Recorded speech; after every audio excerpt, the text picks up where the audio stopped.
आपणा सर्वांचं लाडकं नेतृत्व आदरणीय अतुल दादा, स्टेजवर सर्व सन्माननीय मान्यवर आणि बोरी खोरद गटातील जिल्हा परिषदेच्या विजयी उमेदवार सौ कल्पनाताई आणि पंचायत समितीचे संभाजी दादा आणि आमचे प्रगती, खरं तर सर्व मतदार बंधू भगिनींचे मनापासून आभार मानते.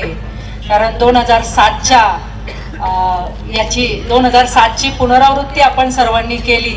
खरं तर मी इथून 2012 नंतर राजकारण खूप कमी केलं, कौटुंबिक जबाबदाऱ्या, कारण आता या 2-3 दिवसात फिरल्यावर लोकांनी बऱ्याच विचारणा केली, शारदाताई कधीच दिसल्या नाही. परंतु माझ्या दिरांचं अकाली जाणं आणि सासू सासऱ्यांची दिरांची सगळी जबाबदारी त्यामुळे थोडीशी मागे गेले. परंतु अजितदादांचं अचानक जाणं आणि अतुलची आपल्यासाठी असलेली धडपड या सगळ्यासाठी आणि कल्पनाच्या मागे आता यांनी जे सांगितलं की यशस्वी पुरुषाच्या मागे जशी स्त्री असते तसे स्त्रीच्या मागे पुरुष, तसं वैभवचे 2दा-3दा फोन आले. आणि हे खरं आहे की सावित्रीबाई तयार होतीलच, परंतु असे ज्योतिबा तयार व्हायला पाहिजे. तसं वैभव तुझं मनापासून खरं तर, कारण तुझ्या याचं चीज केलं आणि कल्पनाचंही नेतृत्व, खरं तर सगळ्या उमेदवारांमध्ये तुलना केली तर तुलनात्मक दृष्ट्या कल्पनाचं पारणं जड होतं. परंतु शेवटी जय पजय, आता प्रगतीताई थोडक्यात आपली हुकली, परंतु प्रगती शेवटी आजचा हे पराभव मान्य करून पुढे चालत राहायचं, समाजसेवा करत राहायची.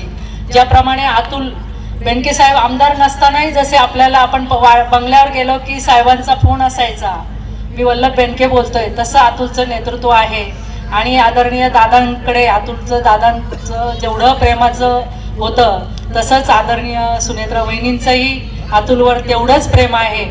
अतुल, मी या दोन्ही उमेदवारांच्या बाबतीत सगळ्यांच्या मनातलं मागणी करेल की जिल्हा परिषदेला पुढे आपल्या गटाला अजूनपर्यंत एकदा पूर्वी नेतृत्व दिलं होतं, परंतु एक चांगली संधी आपल्याला मिळू शकते. आणि तू जर वजन टाकलं वहिनींकडे तर कल्पनाताईंच्या माध्यमातून आपल्याला एक चांगली संधी मिळू शकेल. संभाजीदादांना सुद्धा आपण संधी देऊ शकतो. तर सभापती पद जर आपल्या गटाला मिळालं तर खूप चांगलं राहील अशी सर्व महिला प्रतिनिधींच्या आणि आपल्या सर्व गटातल्या लोकांच्या वतीने तुझ्याकडे मागणी करते. आणि ही गावं जी खूप ठामपणे माझ्या पाठीशी राहिली, इथे सगळे ज्येष्ठ लोक आहेत. आदरणीय बेनके साहेबांच्या माध्यमातून अतुल, इथे ह्या गावामध्ये आपण ज्या ग्राउंडवर बसलोय, जिल्हा परिषदेने काय दिलं, तर एवढं मोठं ग्राउंड मला नाही वाटत कोणत्या गावाला अवेलेबल असेल. कारण ज्यावेळेस इथे बायजीमाच्या यात्रेला आपण सर्व महिला भगिनी पूर्वीपासून येत असाल, आज हे जे प्रांगण आहे हे सगळं आदरणीय बेनके साहेबांनी संधी दिली आणि त्या माध्यमातून आपण करू शकलो. आणि एखादी स्त्री ती जर कणखर असेल तर निश्चितपणे ही सगळी कामं करू शकते. आणि कल्पनाच्या मागे आपण सगळेजण उभे आहोत. कल्पना काही झालं तर अतुल आहे, आम्ही सगळे आहोतच. परंतु पुन्हा एकदा अतुल, सगळ्या भगिनींच्या वतीने एक मागणी करेल की सभापती पद वहिनींकडे जरा थोडंसं अजून प्रेमाने मागणी केली तर आपल्या तालुक्याला मिळेलच.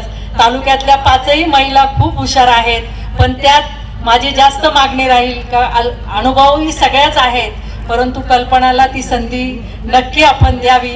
आणि पुन्हा एकदा संभाजीदादा, आपण तर अजात शत्रू आहात. पारगाव, कावळपिंपरी तिथपासून इकडे 14 नंबरपर्यंत सगळ्यांनी एवढं प्रेम केलं, आजही त्या लोकांचं प्रेम तेवढंच आहे.